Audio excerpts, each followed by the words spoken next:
Hi, I'm Michael Allison. I'm the Commercial Director at Roma Finance. Welcome to another episode of Roma Talks. And joining me this week is a professional rugby league player who's making the way into the world of commercial finance. I'm delighted to be joined by Mr. Gil Dudson. Gil, hello. Hi, how are you doing? I'm all right, thank you. I'm all right. I think everyone's really interested to know, number one, your journey so far and what you're looking to do next. So tell us a bit about yourself. Yeah, so as you said, I'm a professional rugby league player at the minute. I have been for 15, 16 years now.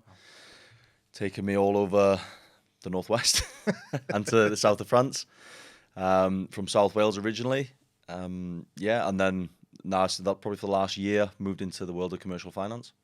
So obviously South Wales isn't a big rugby league hotbed, is it? What drew you to the northwest sport of rugby league? No, exactly. Well, funnily enough, I didn't start playing rugby till I was 14 anyway. My old man was in the forces, so we travelled about a lot. First sport I played was ice hockey, so I always had dreams of being the next Wayne Gretzky in the NHL. Unfortunately, things didn't pan out that way. But no, I started out playing rugby union back home in South Wales, obviously. And I just started playing rugby league to stay fit in the summer. Played for a team called 12 Iron Tigers and then Newport Titans. And obviously they had the Celtic Crusaders back in the day who were in the Super League. They had a bit of a recruitment drive. I got invited along. And then next thing you know, got offered a contract. So it was a pretty quick process. But I fell in love with the game when I started playing rugby league. Like I said, in the summer to keep fit. Just the action. You're involved a lot. Rugby union. You're playing in the winter. It's a bit colder. And you can't complain too much when you're playing in the summer. No. So you obviously you ended up paying for some of the household names in the sport as well. Really at the pinnacle, and represented your country as well, didn't you? Yeah. So from Crusaders went over to Wigan. Really lucky and fortunate to be part of some great teams there. Won the double in 2013. Wow. And represented my country for, I don't know how many times now, but quite a few times. It was a great honour that to represent your country. I've had a pretty good career. I can't complain too much. And now it's all starting to come to an end, I guess, and the next phase. Yeah, like with anything, you can't go on forever, can you? And I'm pushing 34. I am 34 now. So it's time to take that next step, really, and kind of what that looked like. I learned at a young age that sport can be a bit of a cruel mistress. So when I was 24, just got married, had a baby, and was kindly asked to take my trade elsewhere, putting it politely. So I left uni actually to go full-time rugby. So I didn't finish my degree when I was younger. So I went back into back into education, and I did 4 years of night school. Got myself qualified as a AAT level 4 accountant. And then from there, I just kind of carried on, always doing something in the background. I went across to Widnes, had some good years early on there, and then we had a bit of a bad time. We ended up getting relegated. And I think we just had our second child, moved house, new car, had a contract for 3-4 years, which all went out the window. So then I ended up kind of out of necessity having to pick up some extra work alongside. And that's where I got into financial services. So I started off in life insurance initially.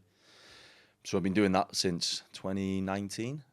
So I've been in financial services now for like 5 years. And the last year, an opportunity arose where I was able to get involved in the commercial finance side, and I'd say it's a little bit more fun than life insurance, and I'm really enjoying my time so far. Wow, so all that time when people saw you on Sky Sports or people in the stadium, watching you play, you were doing two jobs. Yeah. And being a dad. Yeah. And a family man as well. Yeah. Husband, father. I've got 4 kids now. Wow. And I am essentially working 2 full-time jobs. So, I've got to give props to my wife. She's massively helpful and supports me in everything that I do. So, yeah, I don't think without her I'd be able to do what I'm doing now. But, looking forward to the next stage now, and obviously I've signed at Oldham now. So I'll be kind of going down the semi-pro route with the rugby, and that'll free my days up to be able to do this as my day job. Brilliant. What transferable skills do you think you're actually taking from your life in elite sports and moving over into the world of finance full-time? Well, part-time to full-time, I guess. Yeah. No, that's a great question. I think a lot of people that have kind of been in elite sport, people skills is a big one. Being able to take knocks and like setbacks, we take them on the regular daily. We'll sit in video and review our training sessions and get told how rubbish we are. So if a deal falls apart or the client goes elsewhere, you don't take it as personally, I think. Wow. Whereas I think when you're kind of new to the role, without having that grounding, you might take them as a bit of a hard hit. Just rolling with the punches. And like I said, working in a team, it helps you get around, and you're all pushing for that one goal. So when you're in a sales team or working in a team within a firm, you can kind of push each other and feed off each other's successes, so you don't feel as isolated and on an island on your own so much. Yeah. I suppose as well, and for that borrower, they're creating their own power team as well, aren't they? Yeah, 100%, which you guys are pretty good with, and you've done self around me with Kerry, who I think is going to be on later. Or next week if you're watching it on, on YouTube, but certainly. But yeah, I think the idea is that it is a team game, isn't it? No one person can do everything themselves. No, massively. I'm a big believer in surrounding yourself with the right people, your mentors, mentees, and like yourself, the right people with lenders as well.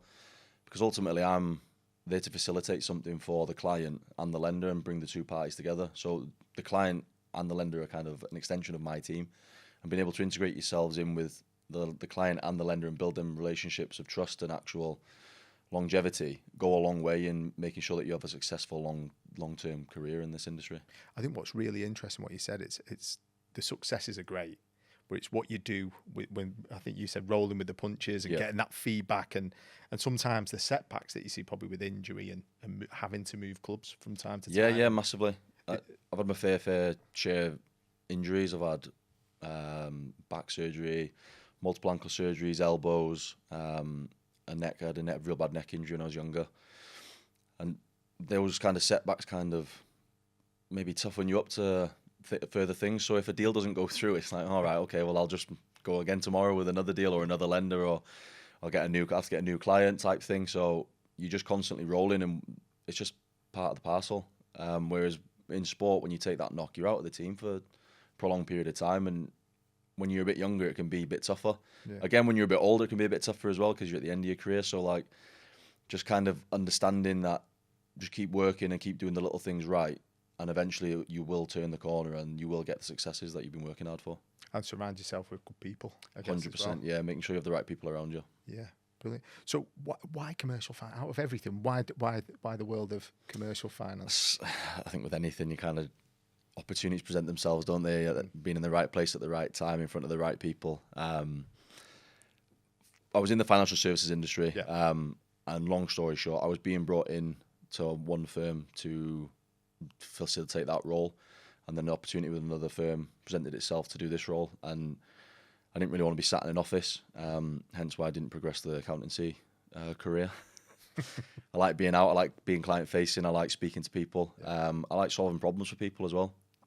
If I can solve a problem for someone that's been to one or two brokers and they couldn't do it, you get a massive buzz off that. It's not quite the same as being at Old Trafford in a grand final, but it's, you still get a pretty decent buzz. So it was almost a bit of a feeling out process when I first went into the role, but I absolutely love it. It's great. So obviously that's that role. Is there anything else that you're planning to do now that you've got a little bit more time? Is it relaxing for you, or are you getting involved in other stuff? No, I don't really relax. I don't really know what to do with myself when I'm sat still. No, so a bit out of necessity really with being in this role. Myself and another lad who plays, Brad Dwyer, we've set up something called Sportsman Portfolio Builder. So basically we had a couple of lads come up to us asking us questions all the time. Just about, what do you think of this? What about this? What's your thoughts on that? And a couple of my clients had some bad experiences where they were kind of oversold a dream and a promise, and it kind of fell a little bit flat. So we're doing our best to kind of rectify that and help them get out of that situation. But at the end of the day, they've still got the asset of the property there. So we kind of took it upon ourselves to try and mitigate the risks and the pitfalls that are out there when you're starting off your property journey. We've got a QS on board as well who's helping us. His name's Stu. He won't mind a shout out.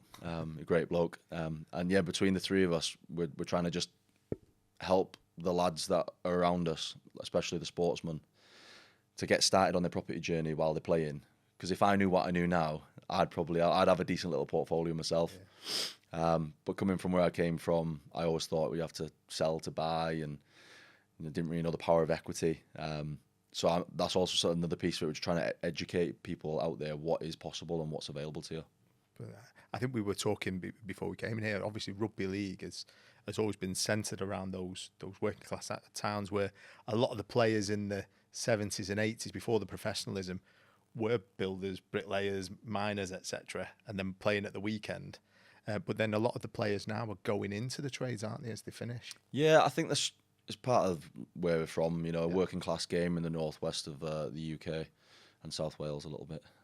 Working class area again. Yeah, well, yeah, it's just, like you say, a lot of the lads. That's what they know. That's what they're surrounded by. And a lot of the people who are sponsoring and are involved in the game at the higher level, they're from them industries. They've just done really well and they've made successes of themselves. So you're constantly surrounded by that industry.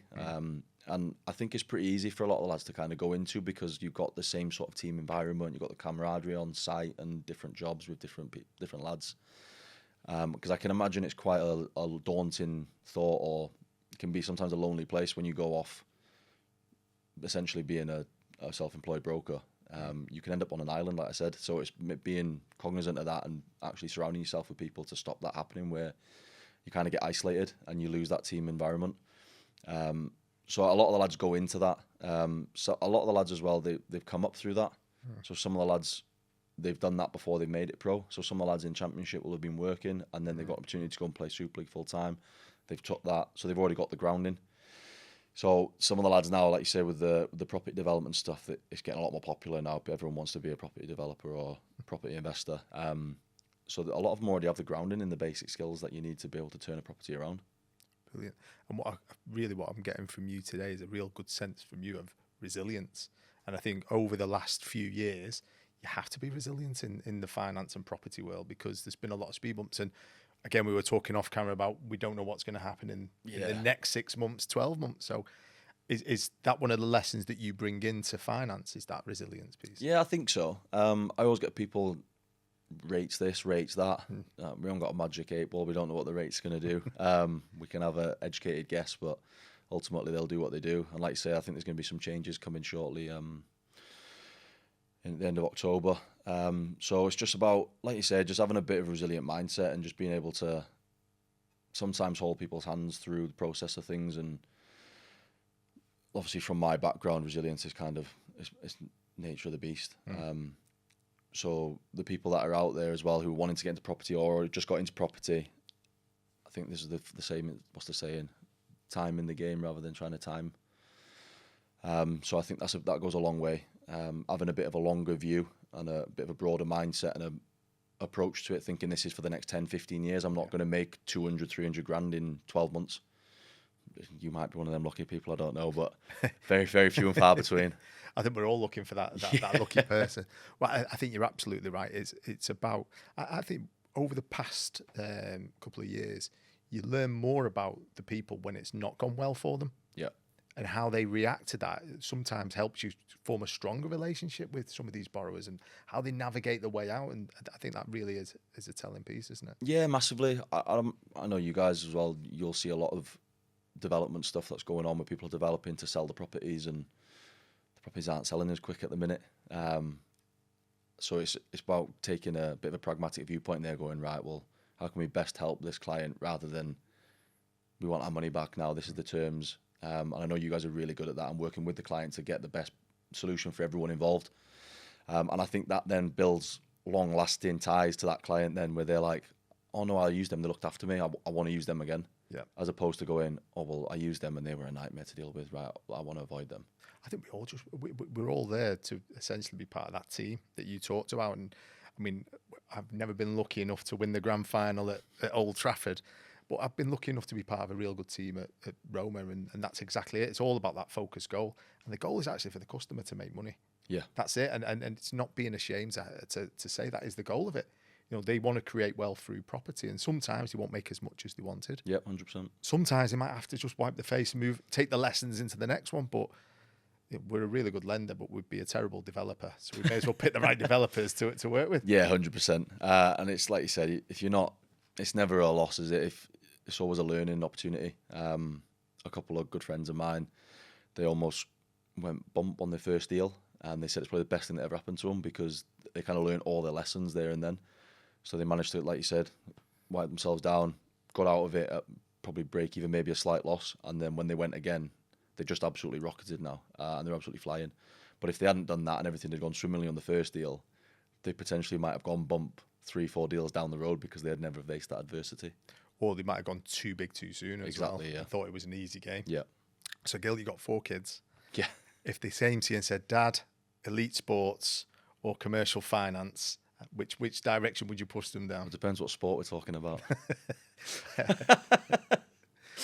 My lad doesn't play rugby. He's 7. He likes golf and football. So if he goes down one of them avenues, I'll probably be giving him a little nudge down the golf route. But no, my ultimate aim here is to build a lasting legacy in this sector, where if the kids want to come on board down the line, that'd be amazing. If they don't, they can go. I'll support them whatever they want to do, whether that be elite sport or in the commercial finance industry. Well, if your goal is to create that lasting legacy, on behalf of Roma, I think it's plain to see you made a bloody good start. So Cheers, well done. thank you. Okay, thanks very much, and join us again next week. Thank you.